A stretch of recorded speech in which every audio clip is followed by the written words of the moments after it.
Hey there, fellow classic comic collectors. As always, I'm Scott Harris King, and today I'm back with another look at my complete run of Warlord. In the previous episodes, we've covered first issue special number 1 and Warlords numbers 1 through 100, and today we're going to finish off the original series by covering issues 101 to 133. This won't be the last video in the series. There's more issues of Warlord after this. We've got the annuals, but then we have all of the guest appearances by Warlord during the time when he didn't have his own series, because of course they need to keep that trademark alive. And then we've got the return of Warlord a couple different times where Mike Grell returned to the character. So that's for next time. This time we're going to jump right in with issue 101. And speaking of Mike Grell, with issue 101, Mike Grell is back doing covers. He's not doing the interior. This is by Michael Fleischer with Andy Kubert and Pablo Marcos, which is an interesting team. Now, last time we talked about how suddenly in issue 100, at the end of the giant storyline that they've been building to for 3 years, the writer Kerry Burkett disappeared and didn't just leave Warlord, but quit comics entirely. Was replaced by Michael Fleischer just for the final issue of that storyline, which I think had to be some sort of editorial thing. But Michael Fleischer stays on the book. And for me, this is where the book started to lose some steam as a reader at the time, because what happens is at the end of issue 100, as part of their big thing to beat the big bad guy, Jennifer Morgan, Warlord's daughter, the sorceress, gets hit by some sort of magical whammy that ages her, so she's super old and on the verge of death. And so Travis goes on a quest to save her, and that quest lasts for like 15 issues. It just goes on and on. He's just on this quest forever. It becomes very episodic, where he's just like running into random stuff, is sidetracking from his quest. It does harken back a little bit to some of the Grell era. Some of those issues where he was just wandering around running into stuff, but it sort of felt like it lost direction for me. But it's not all bad, and there are some really cool covers. Again, Mike Grell doing 101.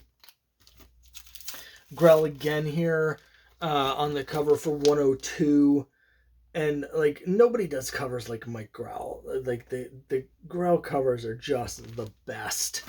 Here's a classic sort of Grell Warlord cover. He loves the circles with the characters in the white background. Some of my favorite Warlord covers have a sort of Grell's graphic design like this. He likes to draw Shakira, of course. It says Morgan's quest continues, and it just keeps continuing. It just goes and goes. But the best part about these, again, are these cool Grell covers. He doesn't do all of them, but he does these 4, and he comes back a little bit later for some more covers. Really cool. I love yellow covers. This one's really neat with a dinosaur. Don't have a lot to say about the stories in these issues. It's been quite a while since I've read them. I am rereading some of my Warlord run at the moment, but I haven't gotten up to these. So I am interested kind of to revisit this. I remember really being disappointed. I actually quit reading Warlord for a while during this quest because it was just going on for so long and it just lost me. But I wonder if I go back and I'm able to binge read them all at once instead of waiting month to month. If maybe these do read better in the trade format. But it's been a long time since I've reread this particular era. We have Ron Randall is now doing the artwork on the book. Here's 106. Crystal Skull. So we can blame Warlord for that Indiana Jones movie as well, I guess. Here's 107. This cover's by Tom Grindberg with Pablo Marcos inks, and this is one of my favorites. I love this cover. This is like, sorry for the glare, but it's got Warlord up here on this giant monster, and then Shakira is tied to this sacrificial altar. It's just tremendous. Absolutely love this cover. This has always been one of my favorites. Just everything about it's great. 108, Ron Randall cover. Now, there is something interesting here to talk about, and that is that there's a variant of this that I don't have. But for those of you who are into hunting rare variant covers, there is a rarer version of 108. Before I talk about that, I should have mentioned back in the first video that there's also an incredibly rare version. I think it's issue 22. It's a Whitman edition, and it's one of the rarest and hardest to find Whitmans. My understanding is there's only like a handful of copies that have been found of that issue in the Whitman variant, so I don't have that. There's also a super rare Warlord mini comic that was supposed to be included with the Warlord line of action figures in the early 80s, but apparently wasn't. But even though it wasn't included with the action figures, I guess they made a few of them. Again, I've only heard of 2 or 3 copies of that ever being found. So there, for variant hunters and people who are into that sort of thing, like Metarog, I don't know if he has either of those. But also a little easier to find, but one that I still don't have, is the variant of 108. So this is the direct edition, right? There's a newsstand version which has the newsstand barcode. But then there's a newsstand only variant that also has the barcode, but additionally has text. It's got a text thing here and another text blurb down here talking about Warlord being attacked by these zombie things. It's something that I keep meaning to kind of look for, but I never really think of it when I'm at comic stores. But if you're into those sort of weird variants, keep an eye out for the newsstand only rarer variant with the text on it. I think the one with the text is more rare than the newsstand without the text, but I'm not sure. You probably want to research that yourself, because it's something that I'm only kind of vaguely aware of. You just don't see those that often either direction. Warlord sales were not good at this point. They were sliding. So, and this is 86. So I think at this point, the newsstand editions are probably fewer to begin with than the direct. It might be about even, but probably less. But then the variant has even fewer. 109, her name is Mortala, and that means death. Ah, no. Yeah. Okay. 110, and another great Mike Grell cover with some classic Warlord elements. The horse with the armor with the horn, and then the Warlord shield with this logo on it. He used to use that back around like issue 30. This is the horse that he rode for a while in the 30s and 40s. So it's cool to have these sort of classic elements being brought back on the cover by Grell. Another Tom Greinberg cover. He does some really cool covers here. 111, Terror of the Island Sea. This is all still part of this ongoing quest. Here's a Grell cover, a more contemplative, quieter scene, but I always really, really enjoyed this cover. The art is just great. It's Warlord relaxing in I think this is like a city in the sky, although it doesn't necessarily look like that in this picture, but there's some really cool artwork on this Grell cover. 113, a Cheesecake Supreme from Dennis Cowan. Here's Warlord fighting some sort of griffin thing or something. You can see it's got Mariah and Shakira. I don't know what they're doing other than just, I guess, twerking for their lives or something. So, yeah, I don't know.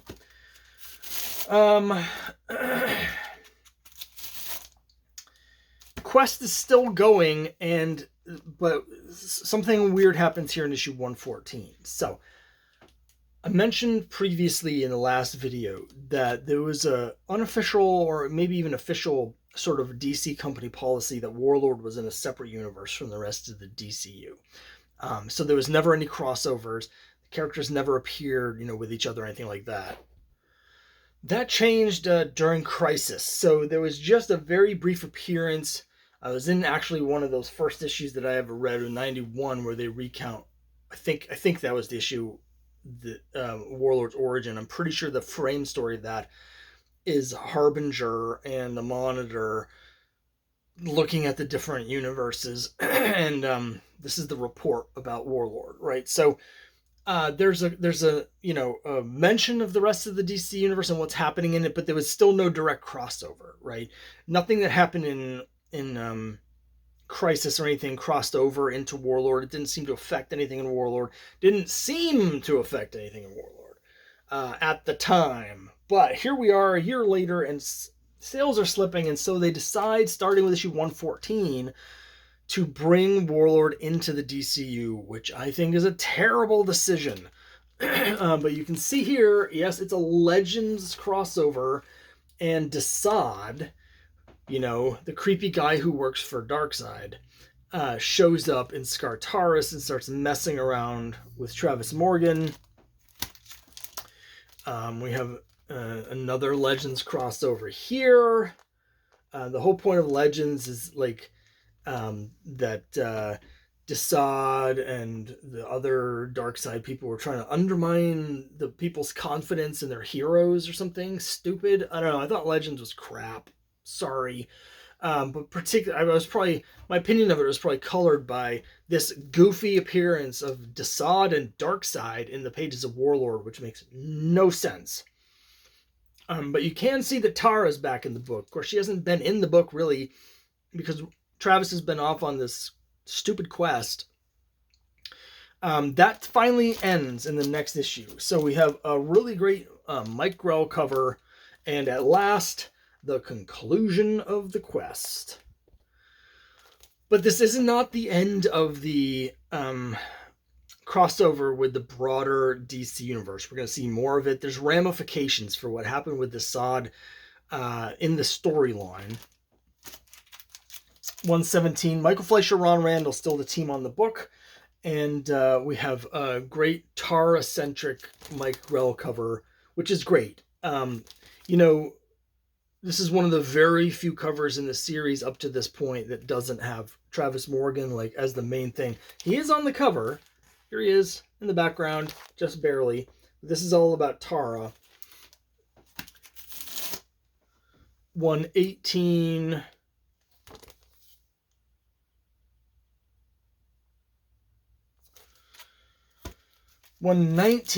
Okay, so as part of this storyline, I think this is still has stuff to do with Darkseid. I don't really remember the details, but this convoluted storyline that I did not like at all, where basically Mariah had been with Machiste, or Machiste, however you pronounce it, for since way back, so since like issue 10 or something. In this story, all of a sudden, Mariah decides that she's actually wanted Travis Morgan the whole time. And she ends up like... there's like, I don't know, going to there's some bad magic involved. I can't remember if it's Ursula from The Little Mermaid, but it's that sort of thing. And so basically you see here that Tara is with Machiste now. And I'm going to continue to pronounce it incorrectly like that because that's the way it is in my head. And so everyone's betraying him, his best friend and his wife, who they're not really married, but his wife together. The betrayal, but it's because they're under a magic spell. And the whole point is that Mariah is trying to drive everybody apart so she can have Warlord for himself. I don't know. I really didn't like it. Didn't really feel in keeping with the character of Mariah as we've seen her in previous issues. So I don't know. I just didn't really like it very much. There is a subplot going on here, which I'm about to discuss. But first, 120.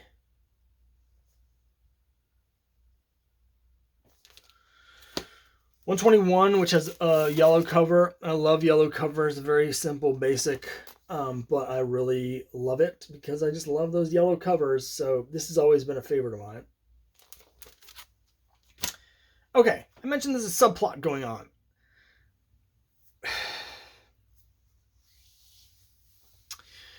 As part of this bringing Warlord into the DC universe, I guess they realized they had other characters in the DC universe whose histories had also been completely screwed up by Crisis on Infinite Earths, and they decided to put all their problems together into one place. So, as I've mentioned before, a lot of the history of Atlantis in the DC universe has been in the pages of Warlord.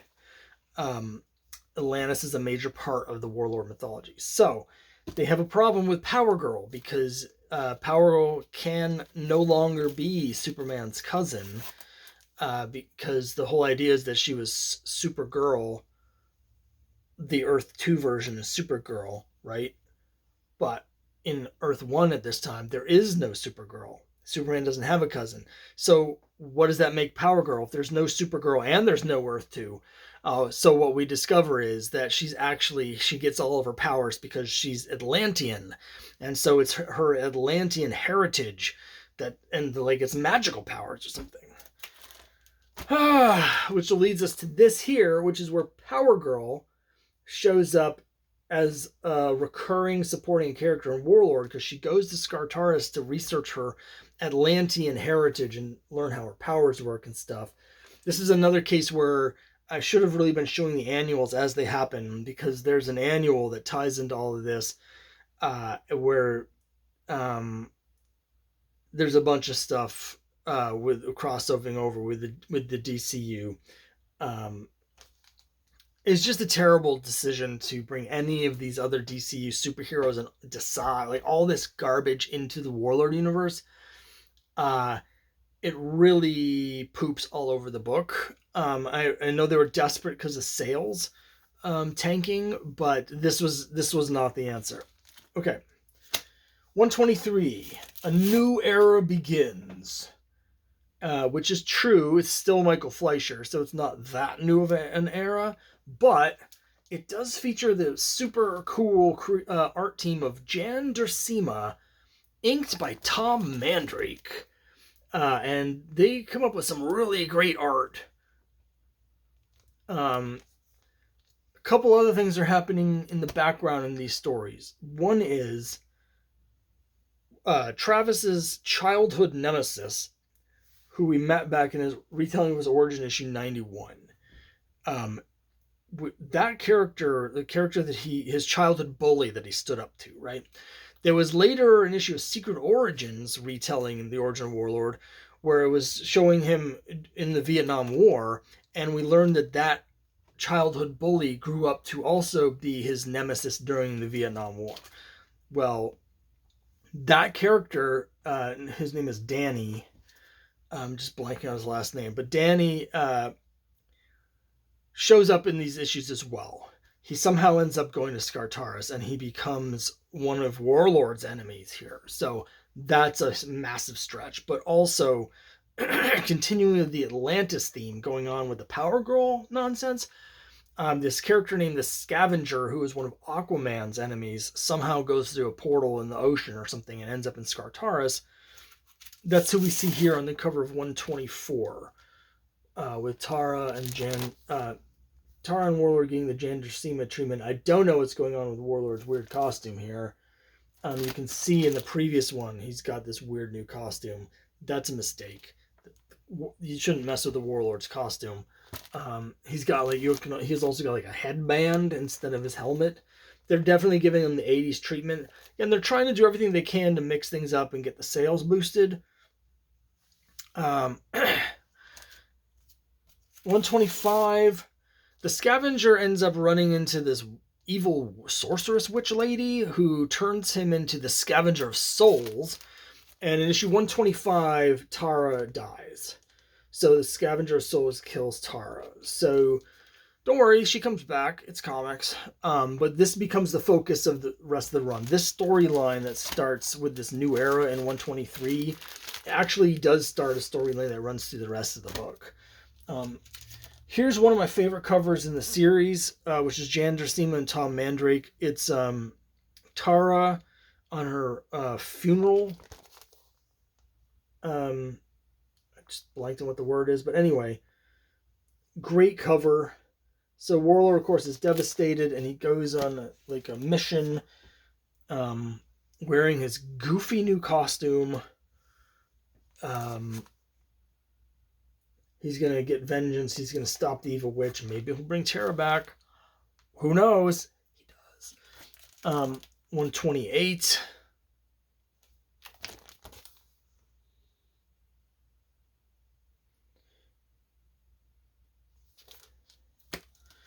Here's some really cool covers from Jan Dersima and Tom Mandrake. There's a Maddox's Revenge. Yeah, Danny Maddox. That's the guy. So now he's in Skartaris messing around with things. Here's this 3-part storyline with where Danny Maddox and all the other stuff all come together. I really dig these covers. They have this unified design that I really like, with the Warlord on one side is the setting and the other side is one of the characters. So there's the first part, issue 130, second part. That's Danny Maddox. Really dig these covers. These stories are pretty good, actually. I felt like right at the end of the series, the book kind of picked back up again with this new era stuff, even though this design is kind of crappy. I like the art from Jan Dersima. I like the storyline. 131. Here's Mariah making amends, I think, in this storyline for what she did before. 132. You can see the Tara's returned as like a ghost figure. And then the final issue, 133, the final showdown, the conclusion, where he shows up, faces off against whatever this character's name is, the evil witch lady who's been the bad guy in these last 10 issues or so. You can see Tara here, and she gets brought back to life, and the series ends. So this is cover dated winter. The previous one said November 88. This just says winter. So it would have been December or January 89 cover date. So, coming out at the end of 1988. And that's it. So series ends with issue 133. Lot of missteps during the Fleischer era. Some good stories, some weird character stuff. I did not at all like the stuff with Mariah. The quest went on way too long. The decision to bring in Power Girl and Darkseid and all that stuff was horrible. Did pick up again at the end. The stories at the end were better. The stuff with Tara's death and the cool art, even though they gave him a horrible costume for a few issues there. The Jan Dersima art was really cool. So I did think it picked up a little bit towards the end of the series, but all in all, sort of a mess, these last 30-some issues, where I feel like they, sales probably started sliding at the end of the Grell era and just continued to slide the whole time. At one point, supposedly, during the height of the Grell era, Warlord was the number 2 best-selling DC comic. By this point, I think they were just throwing everything at the wall to try and save the book, and everything they did just backfired and made it worse. So after this, it's going to be several years before Warlord comes back in his own series. There's going to be a 6-part miniseries in the mid-90s from Grell, which is very interesting, but I did not like at all at the time. And then after that, there's going to be another reboot, which I'm not going to show you because I don't have it anymore, but that was an actual reboot, different creative team, and a different version of the characters, and not part of this continuity. That didn't go anywhere. And after that, in 2009 or something like that, 2009, 2010, somewhere in there, they brought Grell back to do a new ongoing Warlord series, and that's where we tie up all the loose ends from this original series. So when you finish this at the end of 1988, you're going to have to wait 20 years to get any answers to the questions that are left unresolved. Like, for instance, what about his son Tinder? Yep, you're going to have to wait another 20 years, but you won't have to wait 20 years, because in my next video, I'm going to show all that stuff, and we're gonna wrap up the Warlord. I love Warlord. I love these fantasy comics. I've mentioned before, I'm working on my own fantasy comic called Quest, which I'm hoping to have out sometime next month on Kickstarter, so I'll be talking a lot more about this soon. But until then, see you next time.